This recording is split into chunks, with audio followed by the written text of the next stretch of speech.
even when they crash out, sometimes really pause and think, is this really something I did? Or is it the way they behave? Unfortunately, a lot of avoidants say things they don't mean when they're crashing out. And so you guys, what you do, and respectfully, I completely understand why. Like most of you guys are, I think all of you guys are just, you want to make things right. And you guys are really kind and you're really open. And I really love that for you. But the issue with that is I want you to also guard your heart and protect yourself. When they say something really triggering, what you do is you think, oh, maybe I am that way. Maybe I did do something wrong. Maybe I should give them space. Maybe they don't like me, when they were just crashing out and just spitting out whatever their triggers are because they have their own version of trauma. Don't take it in so seriously. If they say it when they're not crashing out, that's different. But when they are, take it with a grain of salt. The next one is you pause your life waiting for them. Sometimes you'll be in a situation, and I've had calls literally like this. Like I just had one very recently. Obviously, I'm not going to give the details, where you guys take a break and then they return. And it can take like literally like 2 weeks. I'm not even exaggerating, like sometimes like a day, but doesn't even matter. The point is, whatever that time period where you guys have a break off from each other, don't pause your life, because very likely, I'm not even trying to make you guys happy, because sometimes you don't even want them anymore, they're going to be back.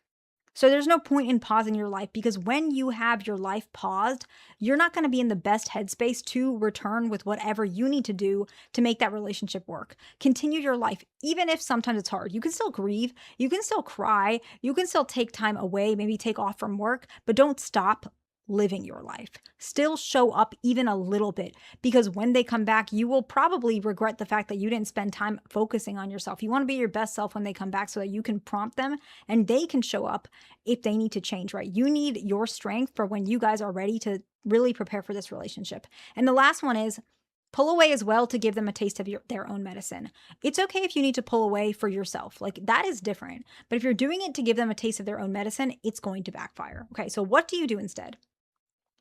Start with curiosity, not accusation. Most of you guys are pretty good with this one, so I'm just not going to touch on it too much. This is not the one you guys hang up on the most, okay? Instead of saying, why are you being distant? You can say, I've noticed that you've been a little quieter. Is everything okay? That will work really well. Again, you guys don't really struggle with this one. The next one is the one you guys do struggle with more, so I'm going to try and focus a little bit more. I talked about it earlier, but it really needs to get in your head, because a lot of you guys still struggle with this. Don't always assume it's about you.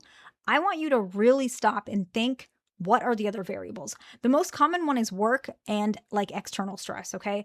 This is the more common one that I'm seeing, where they react a certain way and you take it as yourself, and in actuality, they just had a really bad meeting with their boss. And then once they're not stressed, they're fine again. And then you come back and you're thinking, I'm really confused. What happened? I thought that he was going to break up with me and now everything's fine. So that's completely fine. I respect that you feel that way, but I want you guys to understand something.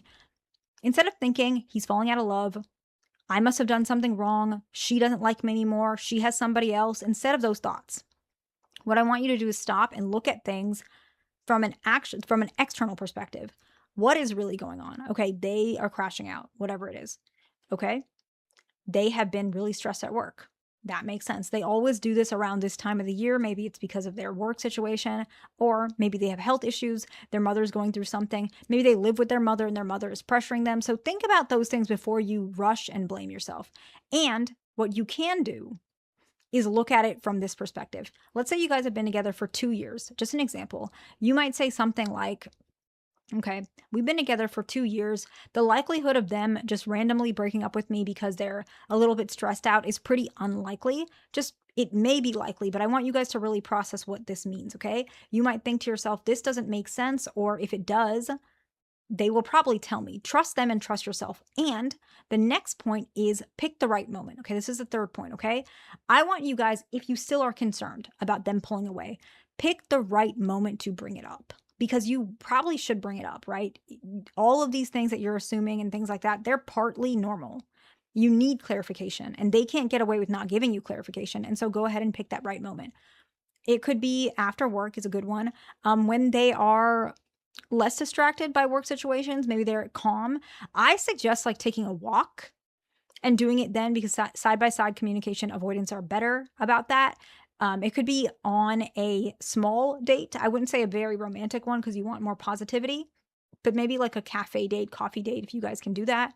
phone call, FaceTime after work, things like that. Pick the right moment to raise the issue and mention, I have been noticing things are, I feel like you're pulling away a little bit. I feel like I'm concerned about you. I feel like you're a little detached. I just want to make sure everything's okay, whatever it is. Now, the next point is I want you to really listen to what they're saying and don't hear what you want to hear or what you're triggered by. Hear what they're actually saying. If they say,